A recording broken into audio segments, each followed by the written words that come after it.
Welcome, and we are recording this, so if you want to come back to use the recording later or to share it with people who registered but weren't able to make it today, it will be available. Our topic today is developing computational thinking in after school. And we're hearing more and more conversations around this topic and wanted to have a conversation today about computational thinking in after school. I think there's a growing demand from families for these types of activities, and programs are really looking to find the best experiences that they can offer with the capacity they have and the resources they have in their program to engage young people in really meaningful learning experiences. So this workshop is designed to give you an understanding of some of the trends and research in the area of computational thinking or computer science and after school, and how you can make a difference in the lives of the young people that you're working with by creating computationally rich environments in your after school program. We're going to be using resources today from click2computerscience.org, and they're designed specifically for out of school time programs, museums, libraries, after school programs, club programs that are engaging youth in STEM learning outside of the regular school day.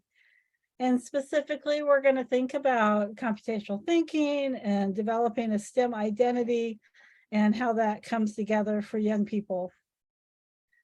We'll start out with a few introductions. I'm Dr. Sandra Weaver-Frericks. I'm part of the Click to Science team and a science education specialist at the University of Nebraska-Lincoln. And Anne, you want to introduce yourself? Sure, and I'm Ann O'Connor, and I am the project manager, and I have a background in science education and history education, and I work with all of the CLICK projects with 4-H. And I'm going to start us out today with a quick poll. And there's two questions here, and we want a little input from you about the types of programs that you're working with.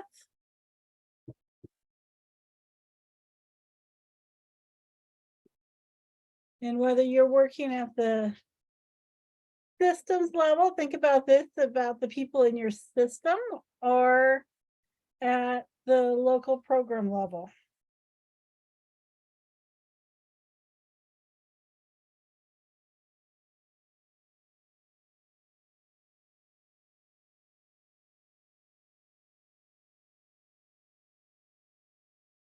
Need a little bit more time to respond before I end the poll, and we can see the results.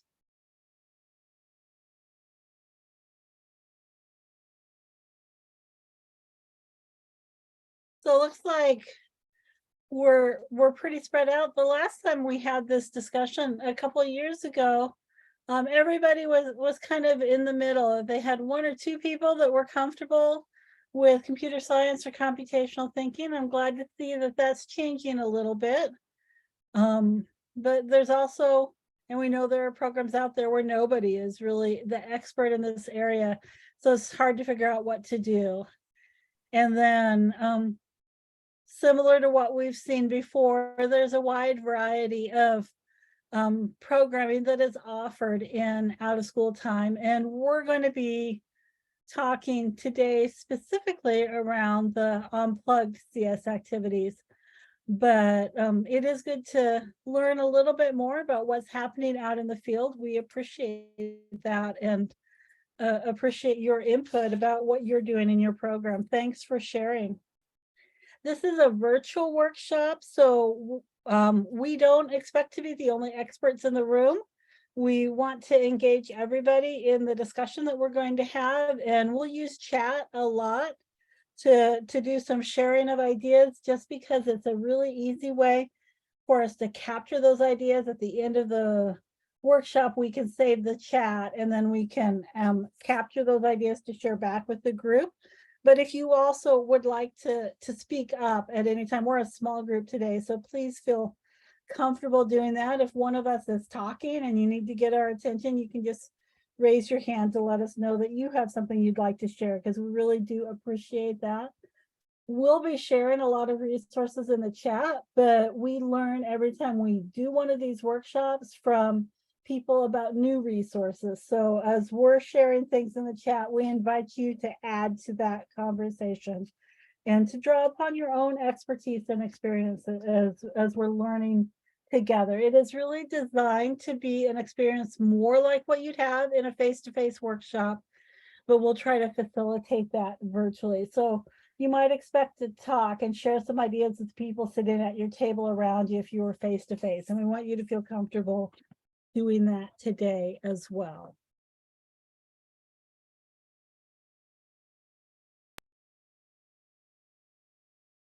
All right, so we'll go back to the slideshow. So what does computational thinking mean? So we thought it was helpful to start out with a definition so that we all know what we're thinking. So computational thinking describes the skills and approaches that computer scientists use to solve complex problems systematically. Essentially, computational thinking is a problem-solving strategy that helps develop computer-based solutions. Still wondering if you're really a computational thinker? Let's learn some more. So we're going to watch a video from code.org to help explain what computational thinking is.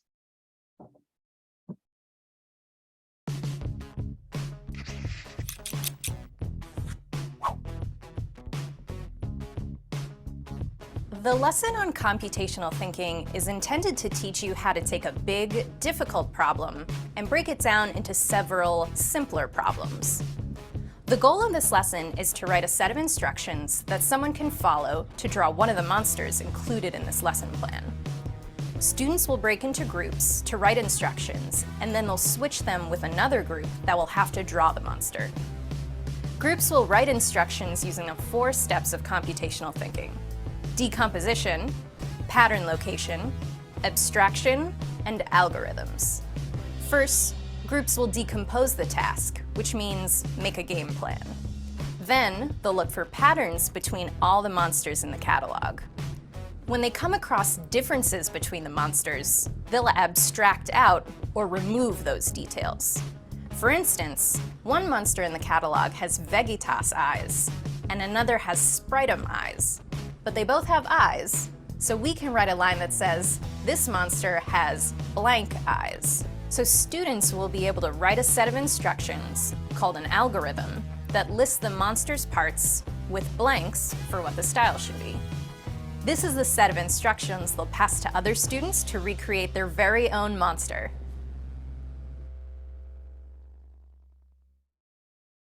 There was some vocabulary in the video that may be new to you. She mentioned 4 steps of computational thinking, and we'll be using these terms today, so I wanted to make sure that we're all thinking about them in the same way. Decomposition is just breaking down a big problem into smaller problems, and we call it pattern recognition. I know on the video she called it pattern location, but pattern recognition or location is observing patterns, trends, or regularities in information. Abstraction is identifying and extracting relevant information to define main ideas, or getting to the core of the information or problem. And finally, an algorithm is an ordered series of instructions for solving similar problems or for doing a task. And it is the steps that will solve the problem.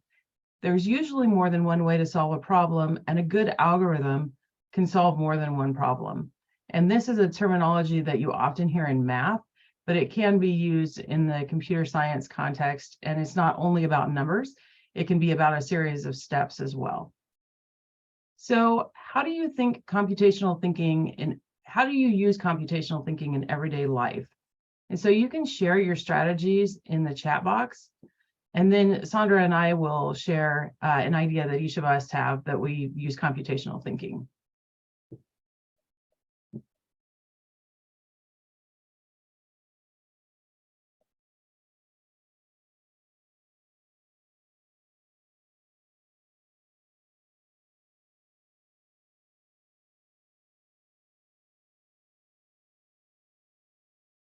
Finding a parking space in a crowded lot, I have a system for that as well.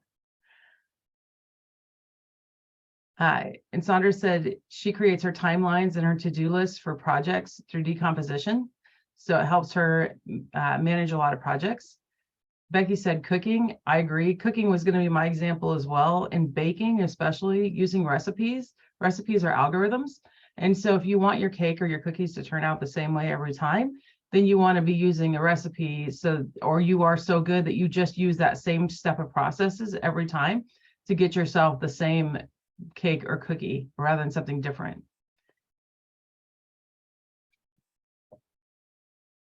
All right, so next we'll go on for the learning goals for today. Thanks for setting the stage for us there, Anne. So I just have 2 goals for today's workshop. We're going to be learning a little bit about research around computational thinking and after school specifically.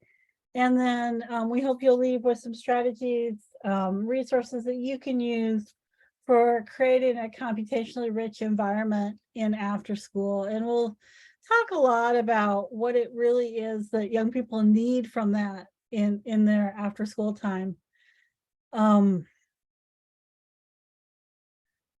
We're going to be sharing some resources from code.org, not the specific activity that we saw highlighted in that video, but another very similar activity. And also some resources from 4-H that are things that you can use in your programming that can help you put this into action right away. When I'm working with after school staff, I find that part of what really motivates them, probably the most important motivation, is the benefit to the young people that they're working with. And the next video we're going to share really delves into that, and we're going to be thinking about how teaching computer science or computational thinking, particularly in out-of-school time programs, is really not necessarily about creating the next generation of coders or programmers or even computer scientists that are going to be working in our tech companies in the future. It's more about making sure that all students in that after-school program have the critical thinking skills, the opportunities and resources that they need to succeed.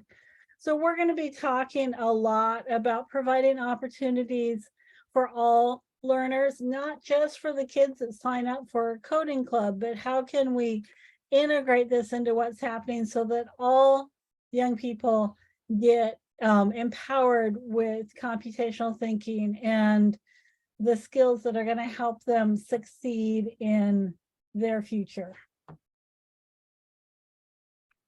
I just need you to stop screen sharing, Sandra, and I'll share the video. Thank you. Yep.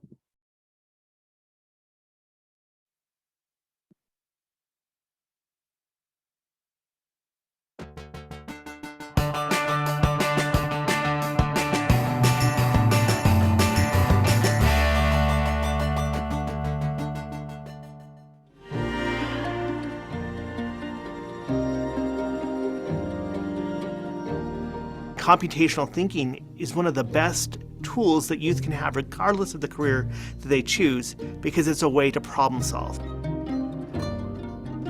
A way to look at a problem, break it up into smaller pieces, look for patterns, and look for ways that they can use computational thinking to come about a solution. Increasingly, we're finding that computer science has become a new form of literacy, that kids need to understand just the basics to be literate in doing lots of jobs and lots of opportunities. It's exciting because they love the technology and they want to engage with it, and they're not afraid of it.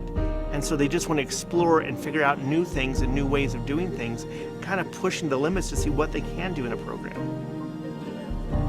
Computer science is important as we look at the larger STEM fields, because we want to create a STEM ecosystem that happens during school, out of school, summer programs, family nights. Those are all important to create the STEM ecosystem. The question is, what do you want to be when you grow up? Kids often get asked that, and that's a scary, intimidating question. We don't want to tell kids what they have to be when they grow up, but we want to foster a career pathway thinking that lets them consider, if I want to pursue this type of career, what are the kinds of experiences that will help me learn more about it, gain the skills, and help me understand, do I want to go down this or not? So many industry, corporate, and military partners have come to us and said, we have a gap. We don't have enough qualified students and workers in this field because there's plenty of good jobs and jobs that are innovative and creative. That's what we need these pathways for.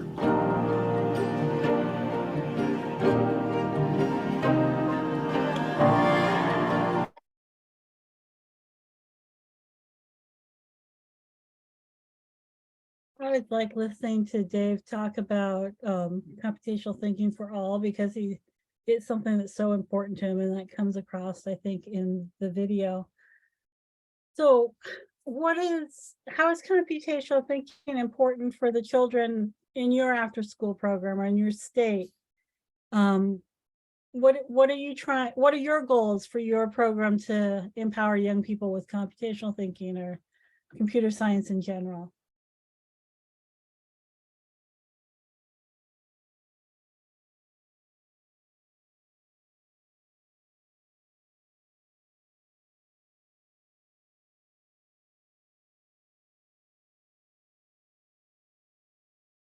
Does anybody have program goals or outcomes that you're trying to achieve that computer science can help you achieve for the youth in your program?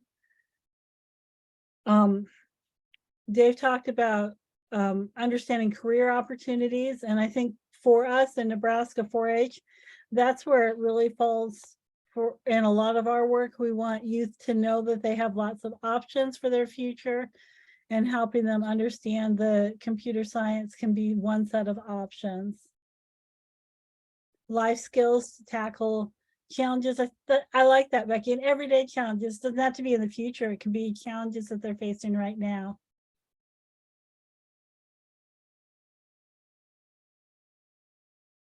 Accessibility and simplicity, so they can see what their future options are without it being too complicated or intimidating. I like that.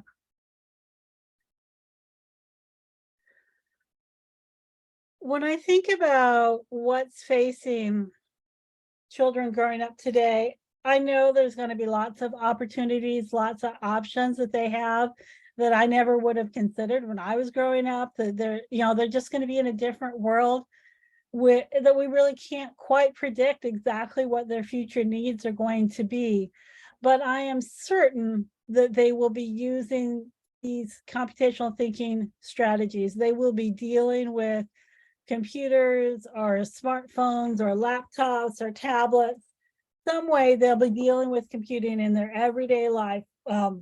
It won't matter whether they're going to be a computer scientist or an auto mechanic. They will need these skills for so many different career pathways. So I feel like all we're doing when we invite them into this world is giving them options and opportunities. And if they don't get that invitation, then there are doorways that are shut. If they can't understand how a computer works because they haven't had any experience with it before they hit middle school, that reduces the options and opportunities they have for them. So they have in their future. So I think this is really important in terms of equity and empowering all young people. So the next part that we want to talk about is, what does the research have to say about computational thinking? So digital technology has radically changed the way people work in industry, finances, services, media, and commerce. And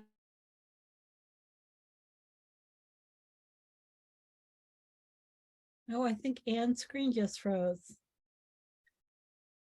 Give her just a minute to come back, and if not, I'll continue on her behalf. So, Anne, are you back with us?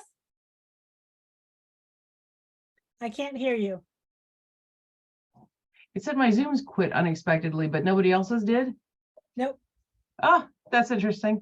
Yep, it said that I was not connected. So I think I quit right when I was getting to the computational thinking, right? Yes. Okay. So the first one, the idea that we wanted you to have to take away was computational thinking is best developed in playful contexts. So that lends well to working with students. And then the second idea is the use, modify, create progression of experiences, build computational thinking skills. And then the third idea is the need to build low floors and high ceilings in computer science. So an easy access point, just like Kathy was talking about, and then allow them to really explore what they want to do and how they want to use computer science, because there really are a lot of different avenues that computer science can take you down. And computational thinking is a way of thinking and practicing interactive problem solving and modeling with computers. And researchers advocate that young people practice computational thinking in playful contexts where they can develop personal projects. For example, building video games or robots, and they have opportunities to share and discuss that construction with others. And this is just the sort of environment that you create in your program when you emphasize creating, playing, and collaborating with others. This sort of environment doesn't require an expert in coding. It relies on facilitating the process of exploring computer science rather than teaching computer science. The use, modify, create progression has been shown to support and deepen students' computational thinking experience. In this progression, students first interact with an existing computational artifact. Then they begin to develop their computational thinking skills by modifying and refining someone else's project to become their own. As they gain skills and confidence, they are encouraged to develop ideas for new projects of their own design. This is how they become creators instead of just users of technology. And creating low floors and high ceilings has been one of the guiding principles in developing tools for computational thinking. It essentially means that it should be easy for a beginner to cross the threshold to create working programs. That's the low floor. But at the same time, the tool should also be powerful enough to keep providing opportunities to be creative in new ways as their skills develop. And that is the high ceiling.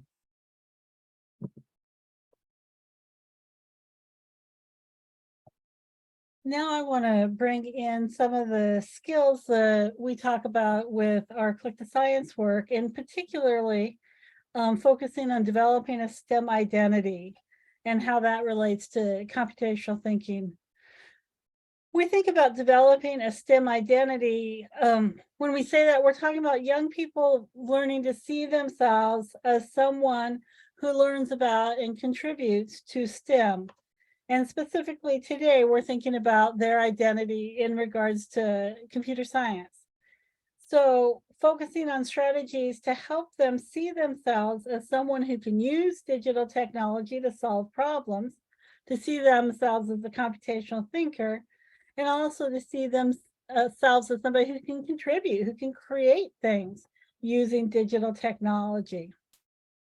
Research tells us that identity grows through positive experiences, and that developing the skills to solve problems and seeing themselves as somebody who can solve problems increases their identity, their understanding of themselves as a computational thinker. It also shows us that seeing themselves as part of the bigger world, to see how they connect to other people who are doing this work is important. So opportunities to talk about with each other, with peers, and with members in the community. If you have partners that can help them, give them opportunities to talk about what they're creating and what they're envisioning in their head and making happen, are all things that contribute to helping young people see themselves as a computational thinker. And as we mentioned before, doing this opens up a world of opportunities, skills, and careers that they couldn't reach without seeing themselves as somebody who has access to this world, who can do computer science, who can use computers, who can solve problems. And again, like Anne was talking about, the research about the importance of a playful context speaks to what happens in after school. I think developing an identity also speaks very much to the work that we're doing in general in after school, in that we're trying to help young people grow and develop and reach their full potential. Whoops. I'm losing my spot. Okay. Now we're going to look at an unplugged activity where we can see what the facilitator here is doing to help create an environment for computational thinking and to help young people develop their identity, their sense of themselves as somebody who can solve problems, who can use computational thinking.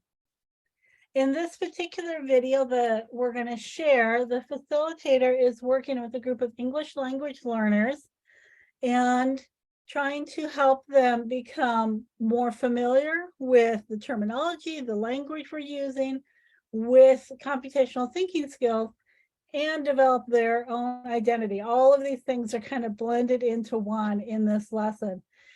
And he's added some extra support, some things that he's put into the lesson to really help them see themselves as computational thinkers. So as we watch this video, notice how he sets it up in the beginning and what are the things he's doing to develop a sense of identity as someone who can use computational thinking, who can solve problems. So pay attention to what the facilitator is doing and also think about what the children are learning or experiencing as they're playing this game with no instructions that we're going to see in the video.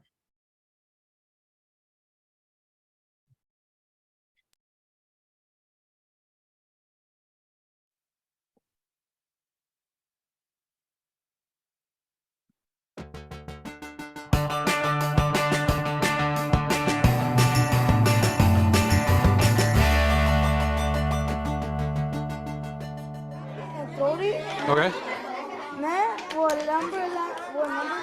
Yep. The objective of the game without rules is to provide the youth an opportunity to intentionally take all 4 parts of computational thinking and apply them and get to that end goal so they can see it all together as a method. We start with decompose, so we break down the problem. And then we look at any types of patterns. Another step is abstraction, so that's taking out all of those differences and really taking a look at what might be able to be applied in different ways. And then finally we're looking at creating algorithm. And so we're creating that algorithm, that list of steps to solve that problem. We started with an activity that was very challenging and nearly impossible in a very purposeful way. So are you ready for a really big challenge? Yeah! All right. So you can't use paper and you can't use pencil for this challenge. You have to just use your brain. All right? Sum all of the numbers between 1 and 200 in your head. You have 30 seconds. Are you ready? Ready? All right. Think about it. Go.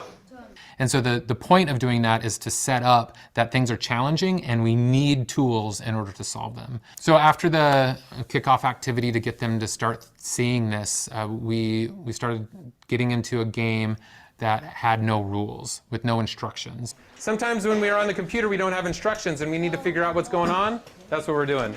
So the first part, the suggestion is to circle the sections of words that are identical from player to player. I facilitated kind of a back and forth between the students in order to get them to start seeing that they can break down the problem. Yeah, so first, let's see if we can find any patterns. So if we read that first sentence, take a look at that first sentence. I choose. Yeah, I choose, I choose.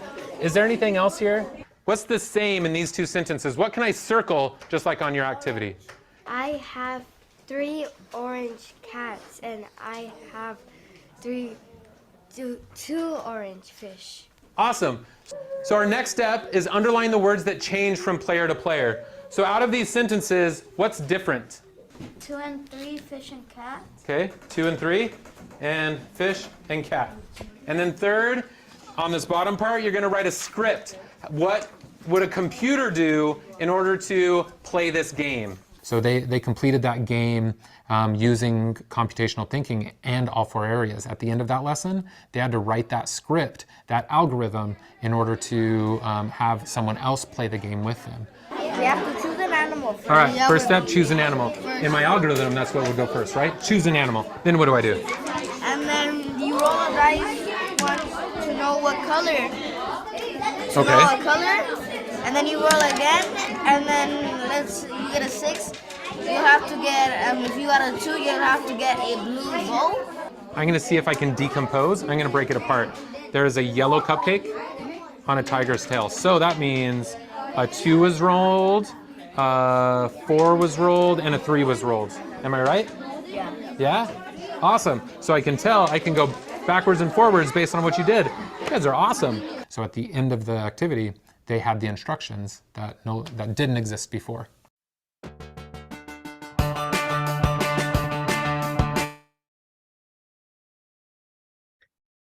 So what did you notice in the activity? What were the opportunities for youth to develop their identity, to think of themselves as a computational thinker?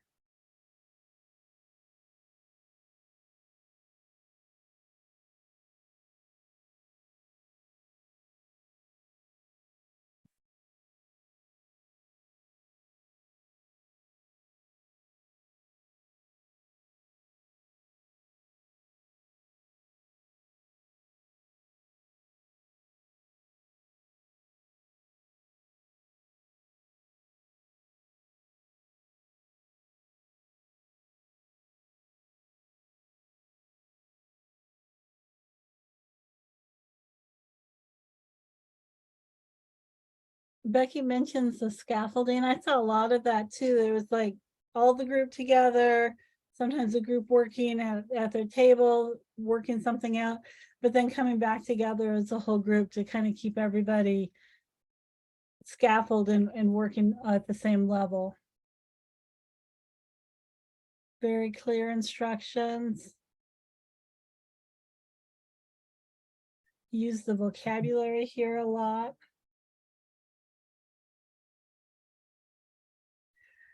It really is possible to teach computational thinking. It's a skill. It is something that can be developed, but it's developed through practice. So it's not just telling them how to do it, but it's giving them opportunities to experience it, to process, to struggle a little bit with it, because that's important in terms of really coming to own that. We're gonna see another video where we see a little bit more about this activity, so we'll get to see a little bit more of the detail here. And look for those opportunities where they're getting a chance to wrestle with computational thinking, to figure it out. One of the strategies you may see in the second video is there's a lot of peer-to-peer interaction, and he's encouraging the students to support one another and do some peer-to-peer teaching in this activity as well. So we want them to understand what are the practices of computational thinking, but then we also need to give them time to use those practices to develop their own solutions. And let's look at the second video and see if we can see that a little bit more clearly.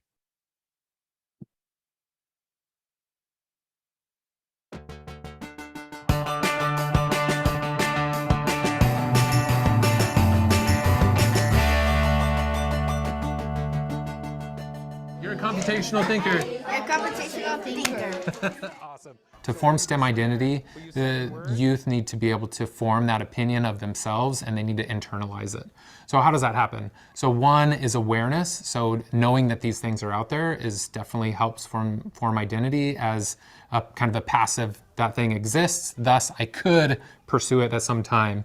But to go beyond that, we also have to have some of that identity formed within the students. Once I became a partner with Jay here, I'm going to pick one of those words and I'm going to say decompose, break a problem into smaller pieces. I'm going to say a definition, and then Jay's going to choose one. So just choose any one of those 4, and you're going to do it over and over and over. Okay, which one? And what's the definition? Steps that you can follow to finish a task. Boom. All right. So we've both said a definition. We're going to say you are a computational thinker. Say it to me. And then I go find another partner. Right? So then I might Today during this lesson, I happen to have the students orally say, I am, and then whatever that identity is around, and multiple times, in multiple ways, in multiple contexts. So with the success, I wanted them to say, I am the computational thinker. So what do I do first? I need to choose a animal. So this is that algorithm. Okay, so I'm going to choose a puppy. All right, what do I do next? Roll again. Oh, okay. And then I write it down. I'm figuring out the pattern here. Yeah. And you gotta go again. And again, okay. Last one. And you got a two. Then you got one, so you're gonna put a cell Thank you. phone. Then, Cell phone, Then okay. you got a two again, so you're gonna put a cell phone, a blue cell phone in his tail. On the horse's tail, was there an example? Okay, that's what the cell phone needs to look like. Blue cell phone on the puppy's tail. Yeah? Yeah. So you just gave me a set of instructions. Do you remember what that word's called? Algorithm. So you gave me an algorithm to solve this problem, right? To follow these instructions. You guys are great computational thinkers. Can you all look at each other and be like, I'm a computational thinker, right? Like you're fixing your hair? Yeah. So reinforcement of that helps them internalize that as a way for them to begin to solve problems. Then a blank and then a blank. Nailed it. That means Yeah. I need to draw a blank on my blank and my blank thing. You nailed it. You're a computer scientist. That's all Even if they don't computers become do. a computer scientist, being able to be a multifaceted person, be able to have multiple skills, this would remain with them that they become a problem solver. It's a transferable skill, and having them feel that inside them by saying it, I think is super powerful.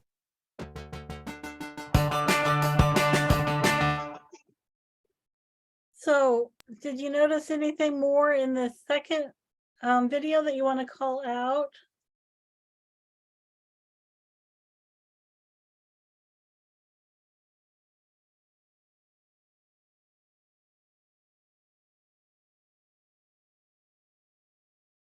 After the first video, Kath had a question about what it is the students were doing. This activity is very recipe-like, that they have a worksheet that they're working through.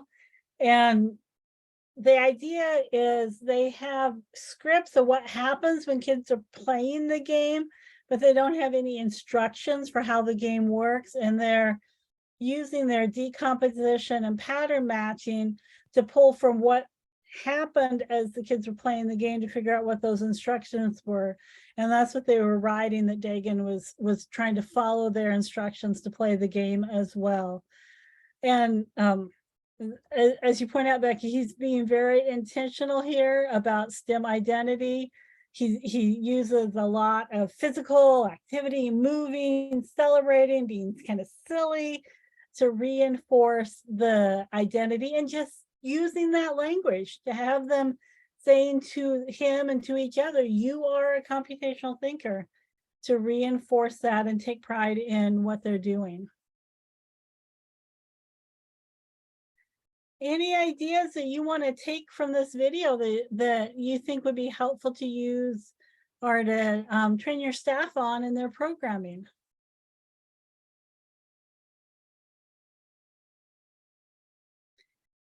I think my big takeaway is that reinforcement of having the little game you kind of threw in that reinforce the vocabulary, that helps make sure everybody's saying the vocabulary, because these are English language learners. He wants to make sure they're saying those words to get more comfortable with them, and also giving each other that boost of saying, you are a computational thinker.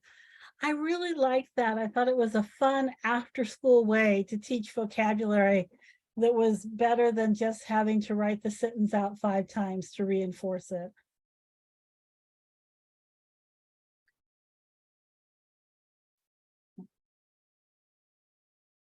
I think Dagan does a really good job of capturing that you're learning in after school in a fun way. It's not like school, even though you're still learning, and that's something I really like. And I will pass it back to you and pull up the slide you need. Okay, and while you're doing that, I was going to say, somebody said ways to explore computational thinking and computer science without even having screens. I think that was something that was new when I was starting to learn about computational thinking myself, because I always thought you had to have a computer, and then there were programs that didn't have screens for people to use. But there are actually quite a number of activities out there that are called unplugged activities, which is what I'm going to talk about on this slide, that allow you to have a very low entry points to getting started with CS, where you don't even have to have any technology yet. You can get started with the idea of computational thinking. And so this particular activity that we just saw the videos of was a CS unplugged activity. And it is called a game with no instructions, and it was developed by code.org. And unplugged activities teach computational thinking, but they don't use the computers. And unplugged activities like this one can develop confidence and are a fun way to start that pathway to thinking of yourself as a computational thinker, which makes then a great starting place for after school programs because you don't need all that technology. And I believe Sandra shared a game without instructions, the link to that, so that you can go look at that, or if you want to pull that activity and use it in your own program. And there are practices of computational thinking that we introduced earlier that you saw in that video. So which computational thinking practices did you see youth using in the activity?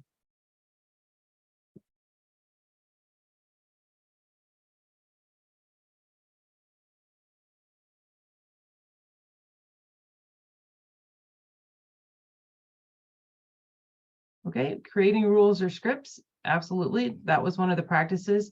Do you know which practice that was? Pattern recognition is, yep, that's one. Did you see any other ones?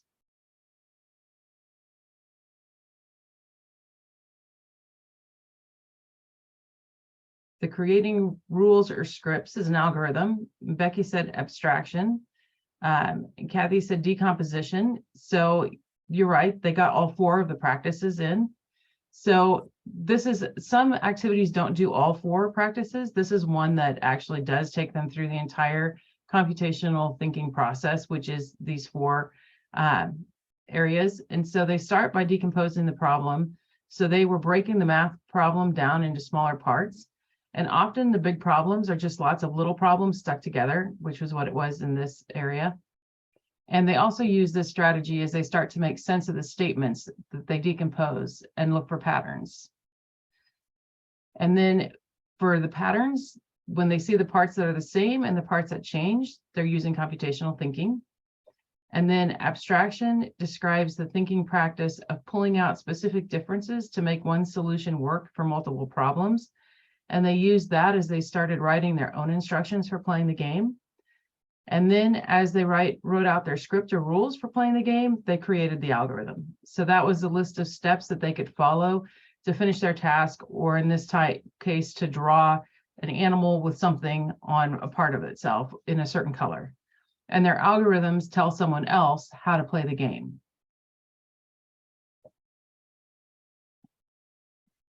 So next we're going to talk about computationally rich environments. Sorry about that. I accidentally touched the PowerPoint and went crazy. Okay. We mentioned earlier that one of the research-based strategies is to create a computationally rich environment. And I just wanted to kind of, I guess, decompose that a little bit, break it down to think more deeply about what that means, because I think, again, we're pulling strategies that are really appropriate for the after-school setting, to be making it playful, to create that environment for computational thinking, and to look for opportunities that have a low threshold to get started, but a high ceiling that you can learn and grow with those activities as they're growing in their after-school program. So specifically, I want to dig into this idea of a computationally rich environment for after school. And all the images that I've pulled up here are different images that I found online that are specifically after school programs that are doing this, that are creating an environment where youth can manipulate, tinker with things, explore ideas. A computationally rich environment is a safe space to play, to explore, to try out new things. And I think about the idea of a computationally rich environment being similar to creating environments that support literacy. It's a space where it's normal to wrestle with these ideas, that you don't have to be perfect. You don't have to have it all figured out. You can play around and you can experiment with the ideas and the learning. And that's what we want to create in after school.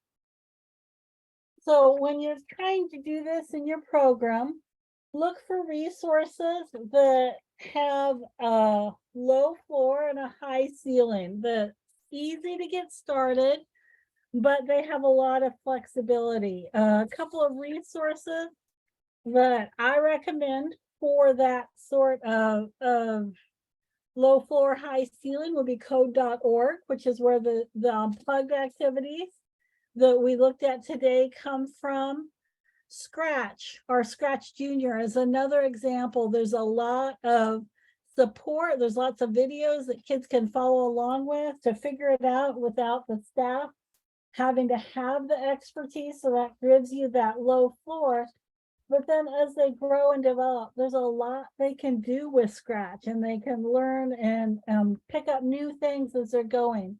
And that's the sort of activity that's really good for after school, because you're not going to have all your kids on the same level. They're not all going to be in the same grade. They're not all going to have the same experiences before they come to your program. So having something that lets them learn on their own and grow and develop is really appropriate for after school. Another thing to look for when you're trying to set up or create a computationally rich environment is to look for experiences where learners get to make decisions. They get to solve problems, to collaborate together, and they can progress through increasingly complex challenges. When they're the ones that are solving the problems, they have a sense of ownership of those solutions, and that helps reinforce that identity as a computational thinker. You also want resources that support equity, that they're going to engage all learners, that they're going to be things that everybody can relate to, and that they're sustainable. It's more sustainable if you don't have to rely on external partners to do all of your computer science or computational thinking activities.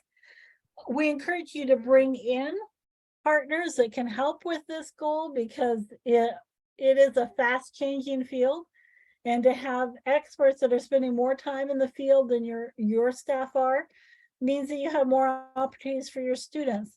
But look for things that are going to engage all learners, especially girls.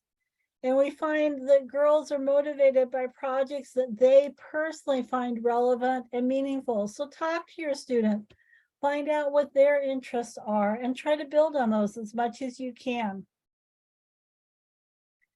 And also be very intentional about that atmosphere that's creative, that's collaborative, that's playful, because that's what's going to really engage your students. They're going to have fun, your staff's going to have fun.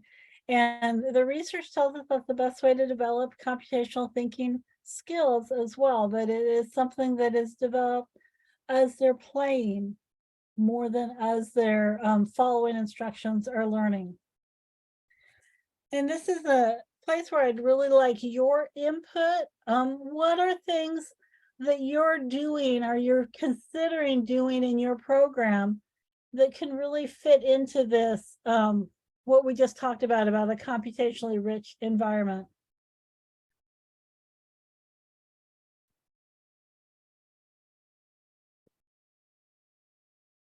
We want to hear what ideas or successes you have to share.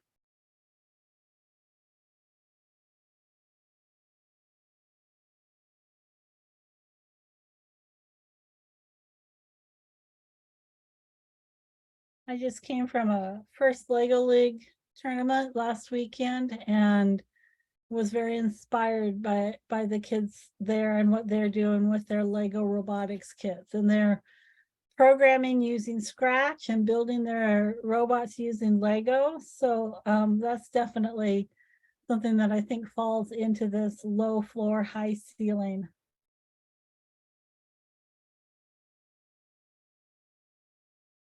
Well, and one of the things that I had worked with was a grant that did wearable technologies. And so that, especially if the kids came in knowing how to sew, or that was something that was really interesting to them, then adding that digital component, which there are quite a few that are very low to start with. You just need, if you know how to sew and you understand basic circuitry, you can get started with those, but then it gets all the way up to much more complicated little mini computers that you can sew into fabrics to make lights and sounds and all kinds of other things. And so that's another area that is a little bit easier to get started in, especially if you have kids interested in sewing, and then just add the digital technologies into it.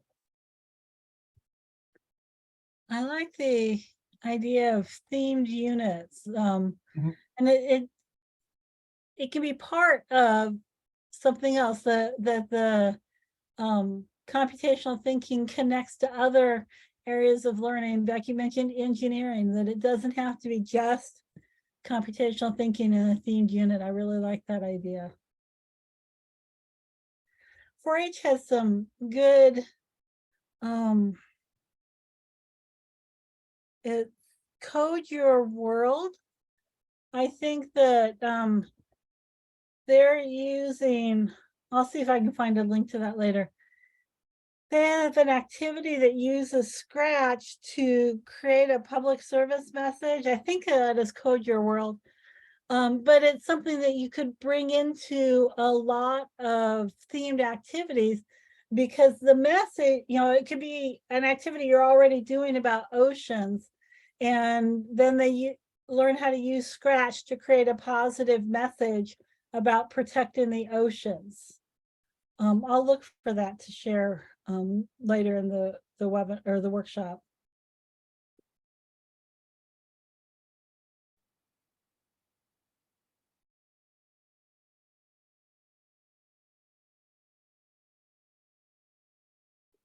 The next thing that we want to talk about is creating an inclusive learning environment for computational thinking.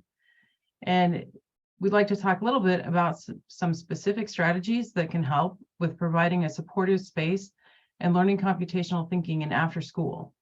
Research shows that an environment that is comfortable, personally meaningful, collaborative, and supportive can positively interest and motivate in STEM, especially for girls. And the learning environment must be culturally responsive, which is a space where youth know their history, cultures, and worldviews will be recognized and valued. In such an environment, diversity is appreciated as an asset, which leads to effective teaching and learning. The new You Belong in STEM initiative from the U.S. Department of Education has resources from school and after-school programs to make their STEM programs more welcoming to diverse learners who have been underrepresented in STEM. Youth living in poverty, girls, and some minority groups have not had equal opportunities to participate in STEM. And we're going to share the link for the You Belong in STEM initiative if you want to go check that out. And then we also have some tips to create a STEM for all learning environment that comes from the Sci Girls project. And there are several different things, and we'll also place a link in chat for this as well. But one is to create a warm and welcoming space that is accessible to all and fosters cooperation and acceptance, and create an organized space where everyone can move easily and safely and work in a collaborative way. And this especially gets more important with computational thinking when you have everybody having to face screens and they have to go out and you have to try and figure out how you're going to have them looking at you, but also looking at a screen that sometimes is placed around the edge of a room due to plugs. And so that's something that is a little more complicated sometimes when you're doing work with computers. The second thing is to learn about your youth's needs, and the tools to make the environment accessible and welcoming vary depending on individual needs, like vision, hearing impairments, sensitivity to light, etc. Practicing and encouraging active listening. Active listening includes orienting your body to the speaker, maintaining eye contact, nodding your head, and using facial expressions and verbal cues. And again, that gets a little more challenging if all your students are facing the wall and looking at computers. Next one is create an atmosphere of mutual respect. So shared expectations can help develop a sense of community and encourage positive interactions. One that's really simple but effective is using icebreakers so that youth can introduce themselves in a non-threatening manner. And this activity allows your youth to relate to each other and share and appreciate differences among themselves.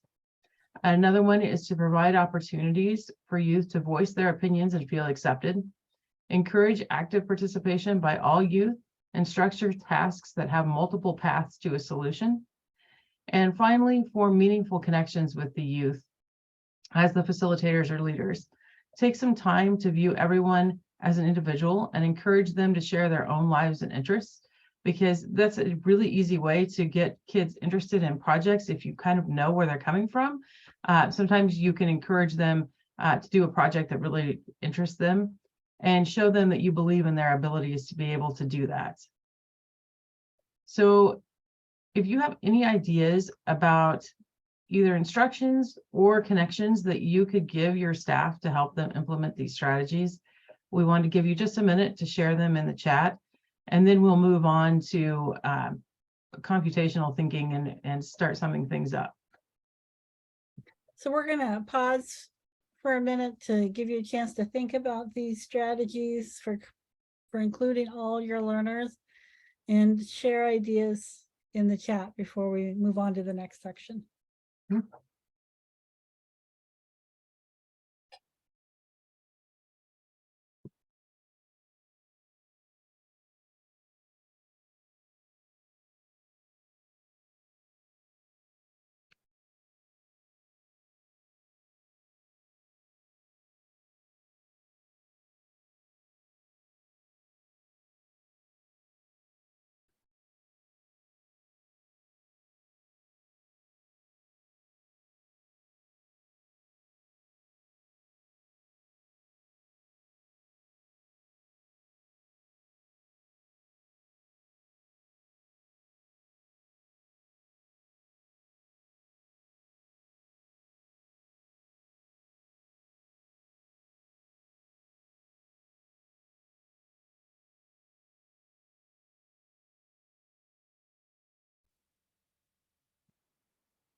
All right, and Becky said that she is thinking about using some of these ideas with her undergrad and teen teachers. And I think whenever you're ready, Sandra, we can move on to the next one. Next slide. Okay, sorry, I was typing. Yeah, I saw that. I think this idea of really opening up what we're doing to all learners, that it's not just the kids that join the robotics club or that sign up for Girls Who Code, but it is something that everybody gets to experience, is really important. When we think about how having computational thinking prepares young people for the future, we don't want just some of the kids to be prepared for their future. We want everyone to have access to these experiences that are going to prepare them for a future where computers are part of everything that they do. So at the beginning, when we opened up, we talked a little bit about how we use computational thinking in everyday things. We're using these strategies because we are computational thinkers. We have an algorithm or a process that we use to figure out where to find that empty parking spot. We're using computational thinking. So I want you to think about whether you view yourself as a computational thinker, or whether that's something you're just realizing now that you're a computational thinker, and whether your staff, the other people working in your program view themselves as computational thinkers? Because even if you never do computer science, you're using these strategies like breaking a problem down into smaller pieces or looking for patterns or similarities that can help you solve a problem. You're using those strategies in your everyday thinking. So you may be a computational thinker even if you don't realize it. And that's what we want our staff to realize. And that's what we want the youth to realize. But until the staff see themselves as having computational thinking strategies that they use, it's hard for them to really meaningfully convince the kids that they're computational thinkers. So again, what are the things that make you a computational thinker? What is it about you? Have you always thought of yourself as a computational thinker? Is that part of how you describe yourself to other people?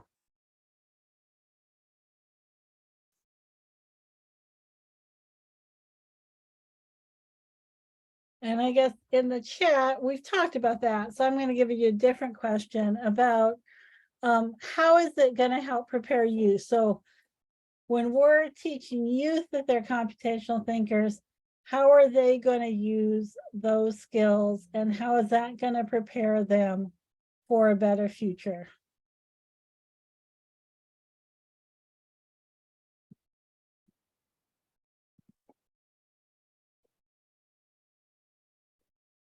And we've got a couple minutes we can take here so you can think before we move on.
I think we're going to see many more opportunities to use this language around computational thinking.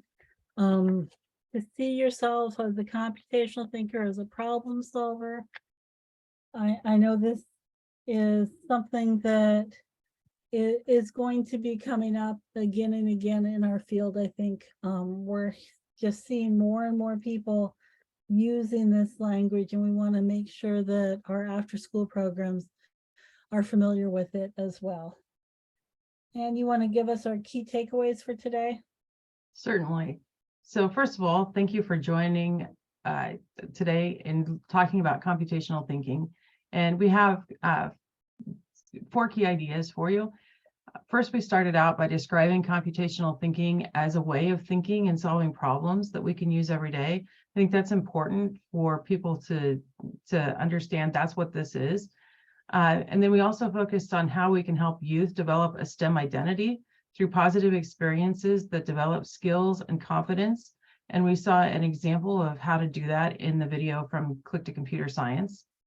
And then the third one was the goal is to create a computationally rich environment in your program that encourages students to inspect, manipulate, and tinker with objects and ideas. And finally, you can do this through experiences where learners make decisions, collaborate, solve problems, and progress through increasingly complex challenges. And as a group, we shared some ideas about how to do this, and we will include those in the recording of this virtual workshop.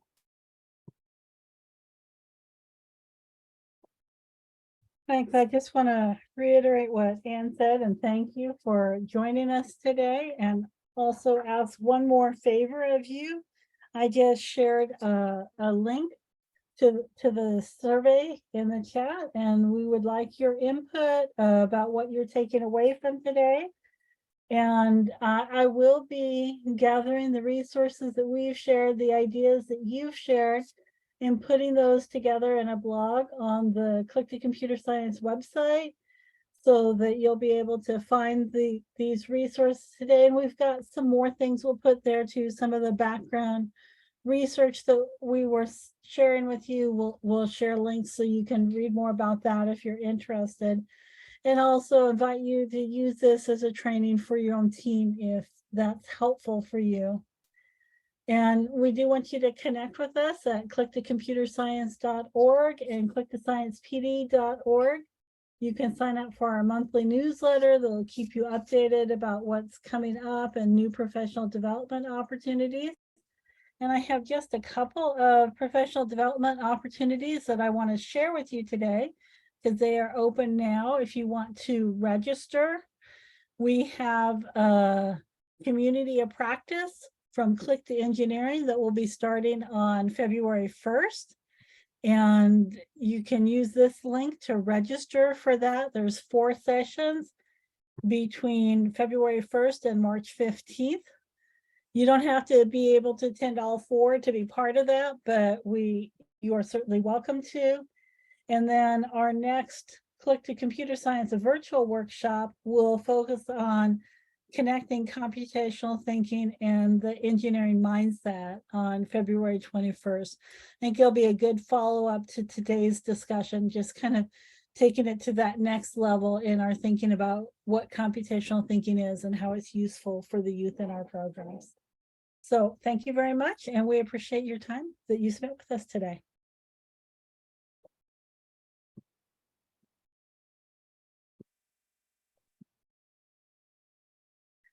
Now, I saw several questions in the chat. I tried to address those as they came across, but if there was a question you had that we haven't addressed, I invite you to ask that now.